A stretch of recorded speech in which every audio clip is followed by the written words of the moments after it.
وعلى حبيبه الكريم الأمين العزيز الرؤوف الرحيم وعلى آله وأصحابه الأفضلين الأكرمين أجمعين أما بعد أعوذ بالله من الشيطان الرجيم بسم الله الرحمن الرحيم يا أيها الذين آمنوا اذكروا نعمة الله عليكم إذ هم قوم أن يبسطوا إليكم وكف أيديهم عنكم فاتقوا الله وعلى الله فليتوكل المؤمنون صدق الله العظيم.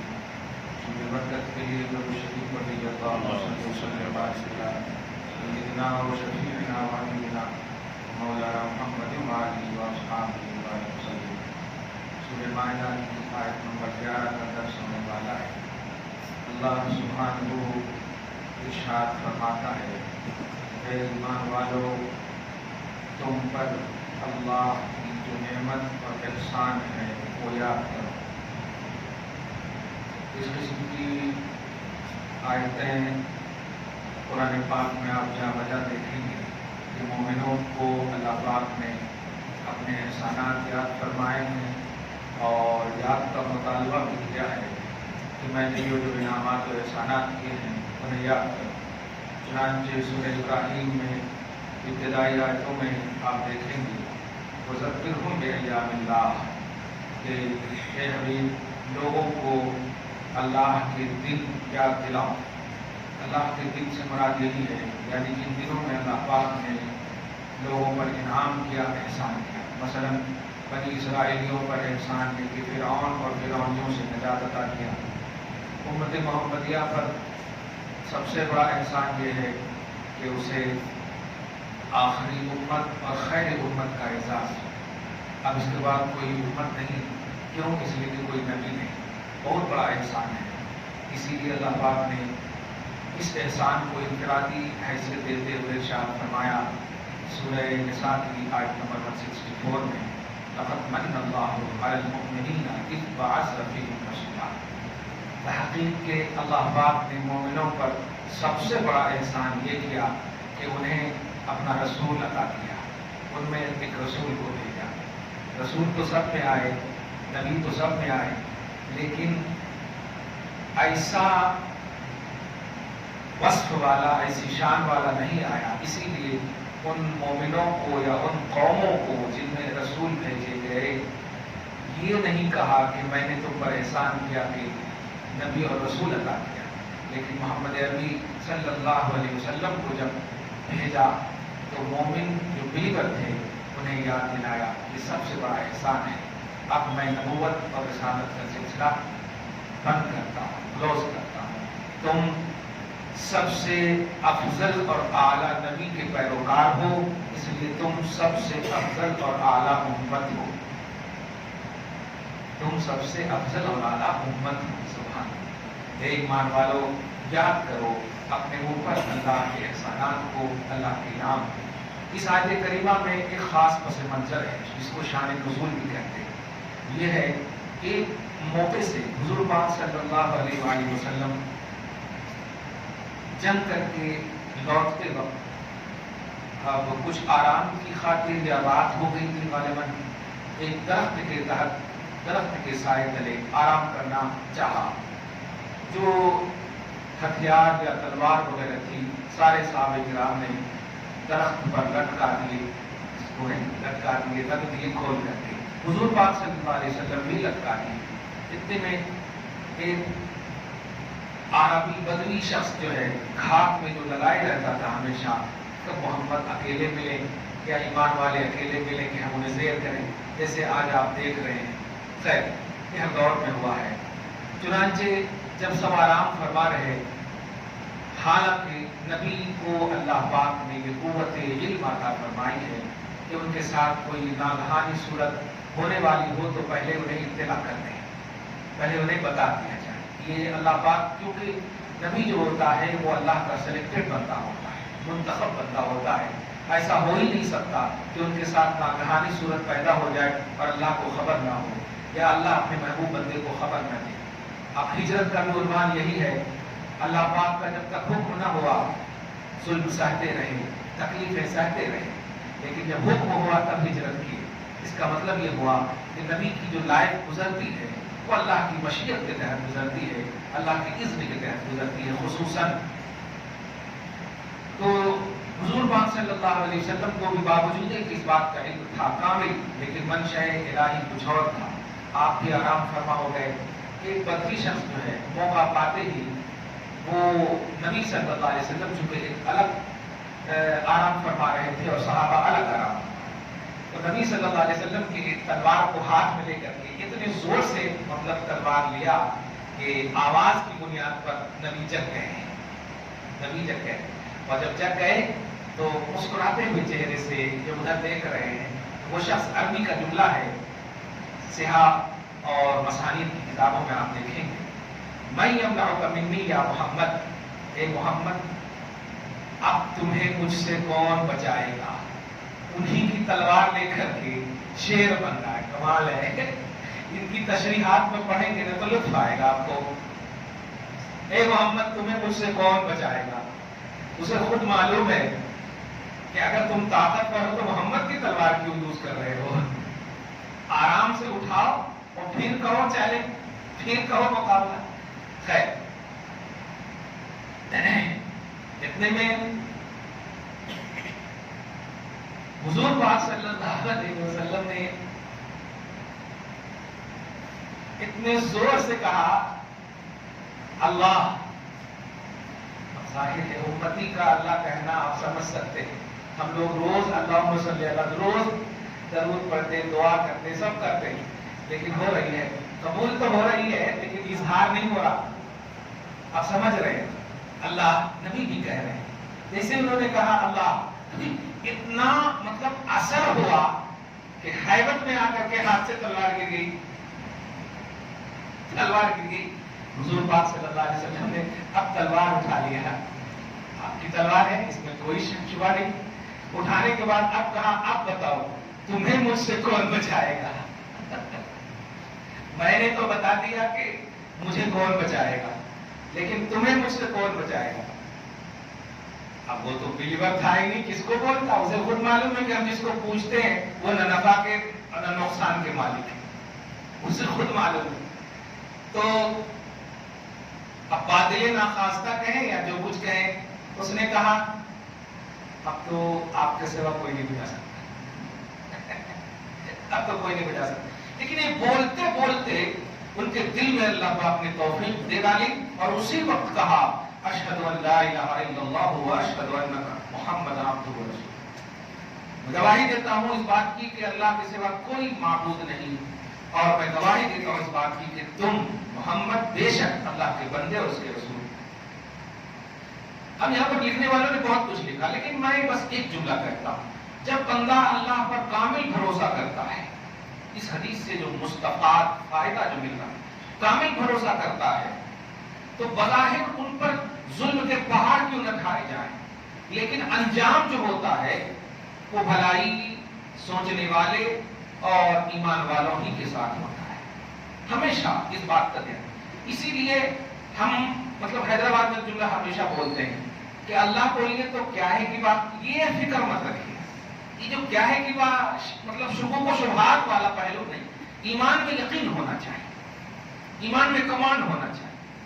ایمان اسی لیے استقامت کی تعریف میں کہا گیا ہے کہ جب تم کہو کہ ہمارا رب اللہ ہے واستقم، بس اسی پر قائم رہو، اب کوئی بھی اس سے بڑا نہیں ہے، اب تمہاری ہر حال میں ہر ذمہ داری، ہر رسپانسبلٹی وہ نبھائے گا کامل طور پر۔ تمہیں تمہاری انگلی بھی کٹ جائے تو اب یہ مت سمجھو کہ نہیں اللہ کی وجہ سے یا اللہ نے مدد نہیں کری، یہ ساری امانتیں اسی کی ہے، اسے نہیں معلوم کہ میری امانت کٹ رہی ہے کہ نہیں؟ یہ امانت ہے اللہ کی، یہ جسم اللہ کی امانت ہے، اور امین کو اچھے سے معلوم ہوتا ہے کہ میں نے امانت کہاں رکھی ہے، اور جب خدا امین ہو امانت دینے والا۔ خیر، تو اس کا پس منظر یہ تھا کہ اللہ کا لفظ ایمان عطا کر دیتا ہے سامنے والوں کے دلوں میں، تو خود کتنا کمان ہوگا، لفظ اللہ میں ایمان کی دولت مل رہی ہے، اللہ کی ذات کے حوالے سے سے کتنے ایکٹیو ہوں گے کہتے ہیں کاش ہمیں ایک چھینٹ مل جائے اس تصور الہ کی، اس الہ کے تصور کی ایک چھینٹ اور صدقہ مل جائے کہ ہم بھی ظالموں کے نرغے میں اللہ کی صدائیں لگائیں اور وہ ہمیں وار نہ کرے بلکہ خود اپنے آپ کو وار کر دے اللہ کے لیے، رسول کے لیے، اور پڑھے کلمہ شہادت کا لا الہ الا اللہ واشہد ان محمد رسول اللہ۔ صحیح ہے، اللہ پاک ہماری زندگیوں میں ایسا انقلابی پہلو لائے کہ کوئی نہ کوئی آپ کے ہاتھ پر ایمان ضرور قبول کرے، اللہ خوش ہو جائے۔ تو یہ ایمان بات اس کی ترجمہ دے، اذ ہم قوم، جب کچھ لوگ ایبسطوا الیکم ایدیہم، اپنے ہاتھ کو تجھ تک بڑھانے ہی والے تھے کہ فکف ایدیہم عنکم، کہ اللہ نے ان کے ہاتھ کو تم سے روک دیا، منظر کیا بتا دیا میں نے۔ تو سنو، واتقوا اللہ، اللہ سے ڈرتے رہو، وعلی اللہ فلیتوکل المؤمنون، بات نبی سے ریلیٹڈ ہے، لیکن جو میں نے منظر کھینچا قرآن کا جو مقصد ہے کہ امت کو اس سے ہدایت ملنا، تو ایسا نہ سمجھے کہ وہ نبی ہے تو وہ کر لیے، نہیں، آپ کو معلوم کیا ہوا، اس سے فائدہ کیا ملا، تو اللہ کہہ رہا وعلی اللہ فلیتوکل المؤمنون، لوگوں کو چاہیے، ایمان والوں کو چاہیے کہ اللہ ہی پر توکل اور بھروسہ رکھیں، پھر وہ بیابان کیوں نہ ہو، وہ سنگلاخ وادیاں کیوں نہ ہو، وہ مطلب یہ کہ ریتیلی زمین کیوں نہ ہو، وہ پہاڑ کی ریگستانیاں یا پہاڑ کی حجرات کی زمینیں کیوں نہ ہو، آپ کو کامیابی ضرور ملے گی، ضرور ملے گی۔ آیت نمبر 11، یہ اللہ آگے اور بڑی اہم آیت اسی سے ریلیٹڈ ہے، بڑی لمبی آیت ہے۔ وَلَقَدْ أَخَذَ اللَّهُ مِيثَاقَ بَنِي إِسْرَائِيلَ، یاد کرو جب اللہ پاک نے بنی اسرائیلیوں سے وعدہ لیا، توریت پر تم کاربند رہو گے، اس پر عمل کرو گے، اس کے احکامات کو مانو گے، یہ میری کتاب ہے، اس کی شریعت کو مانو گے، فالو کرو گے، یہ وعدہ لیا بنی اسرائیلیوں سے۔ وَبَعَثْنَا مِنْهُمُ اثْنَيْ عَشَرَ نَقِيبًا، اور 12 گروہ بنایا اس کا اللہ نے، 12، اب آپ کے حساب سے کہو تو فرقے بنائے، لیکن فرقہ اگر تفرقہ میں بدل جائے تو وہ غلط ہے، فرقہ اگر تفرقہ میں بدل جائے، ایک باپ کے اگر 6 گھر ہو، 6 بیٹے ہو، 6 گھر میں ہر بیٹے خوش ہو، تو وہ الگ الگ کو آپ فرقہ کا نام مت دیجیے، وہ اس جوائنٹ فیملی سے بہتر ہے جس میں جھگڑے ہو رہے ہیں، صحیح ہے کہ نہیں؟ کیونکہ ہم سب چاہتے ہیں خوشی۔ اب حضرت علی کی جب شادی ہوئی، آپ کو بتاؤں، حضرت فاطمہ زہرا سے تو آپ سوچے جگر کی ٹکڑا، حضرت فاطمہ دور کر سکتے تھے آپ؟ نہیں، لیکن حضرت زید کے گھر سے حضرت علی کے گھر کو ایکسچینج کروایا، حضرت زید کا گھر دور تھا اور حضرت علی کو کہا اے زید، نہیں اے علی تم حضرت زید کے گھر میں رہو اور زید کو یہ گھر دے دو، ایکسچینج کروا دیا۔ دور کیوں کیا؟ کبھی کبھی رسپانسبل بنانے کے لیے ایسا کرنا ہوتا ہے بڑوں کو۔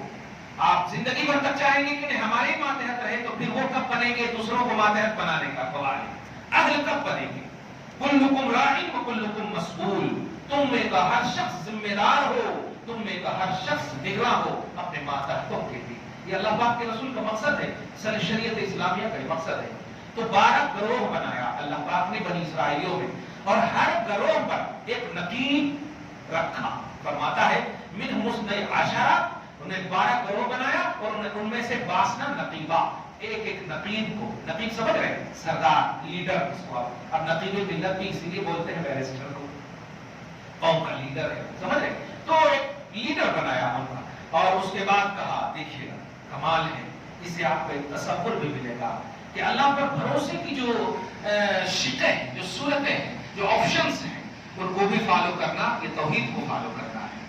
ہم یقیناً صرف اور صرف اللہ پر بھروسہ کرتے ہیں اور یہ یقین رکھتے ہیں کہ اللہ ہی ہمارا مددگار ہے، لیکن خود اللہ پاک دیکھیے کیا کہہ رہا، ہم نے یہ بنائے ہیں۔ اس کا کیا مطلب ہوا؟ یعنی یہ جو ہم نے 12 گروہ بنائے اور 12 پر ہم نے جو سردار بنایا، تو یہ سرداری پرسنلی نہیں ہے، یہ میرے آرڈر ہی سے ہے، یہ میرے تحت ہی ہے۔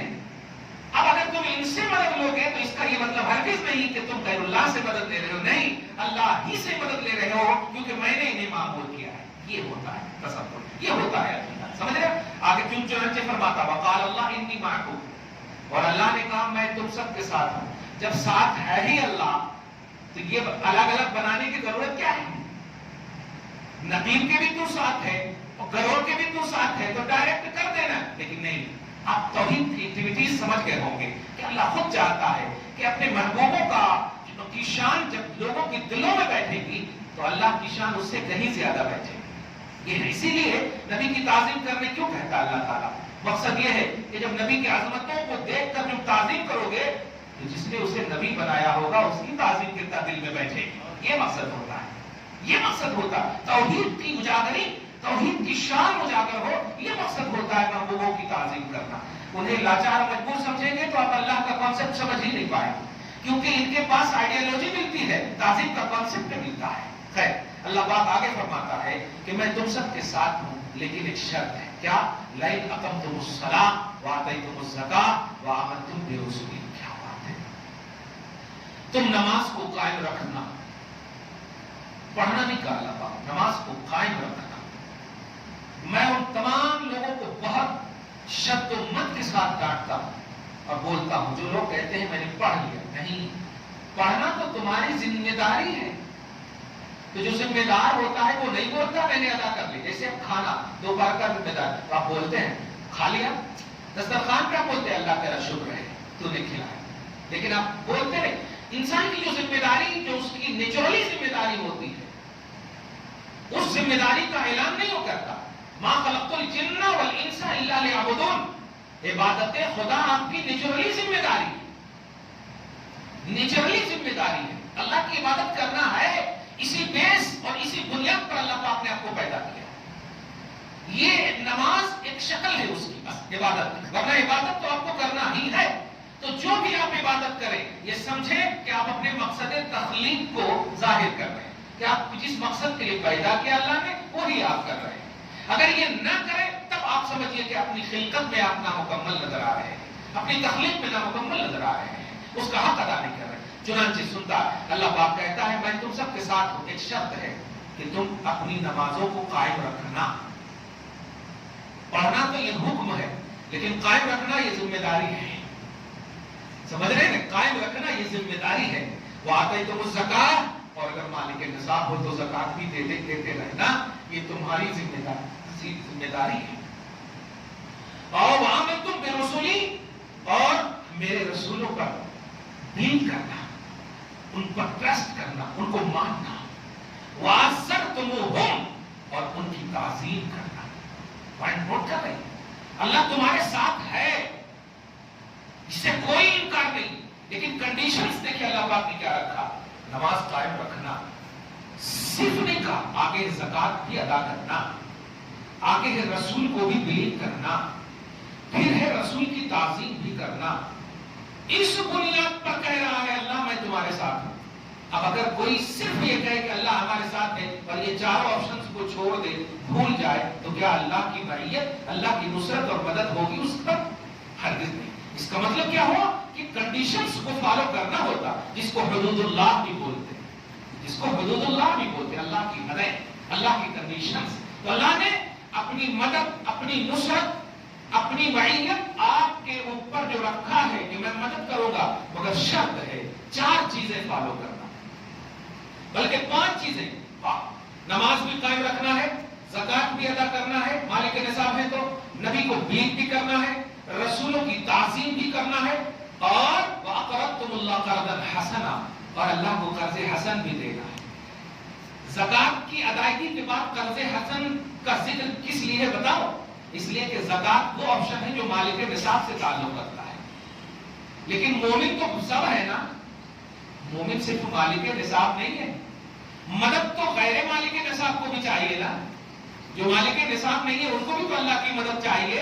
تو اللہ پاک کہہ رہا ہے تیرے لیے آپشن یہ ہے، خیرات نافلہ تو کر سکتے ہو، ₹2 کی زکات جو خیرات تو کر سکتے ہو آپ، 2.5% نہ صحیح 1 لاکھ روپے میں 2,500 نہ صحیح، مالک نصاب نہ صحیح، لیکن خیرات نوافل صدقات تو کر سکتے ہو. یہ بھی قرض حسن ہے. کیا بات ہے! اللہ پاک بہرحال چاہتا ہے کہ میں تمہارے ساتھ رہوں، لیکن جو آپشنز میں نے دیے ہیں اس کو فالو کرو. چنانچہ آگے فرماتا اگر ایسا کرو گے تو سنو، لَأُكَفِّرَنَّ عَنْكُمْ سَيِّئَاتِكُمْ، سب سے پہلی میری ذمہ داری یہ ہوگی. کیا بات ہے! بندو تم اپنی ذمہ داری نبھاؤ. رب اپنی ذمہ داری فرما رہا ہے، کہتا ہے میں تم سے تمہارے پاسٹ کے پہلے گناہوں کو مٹاؤں گا. کیا بات!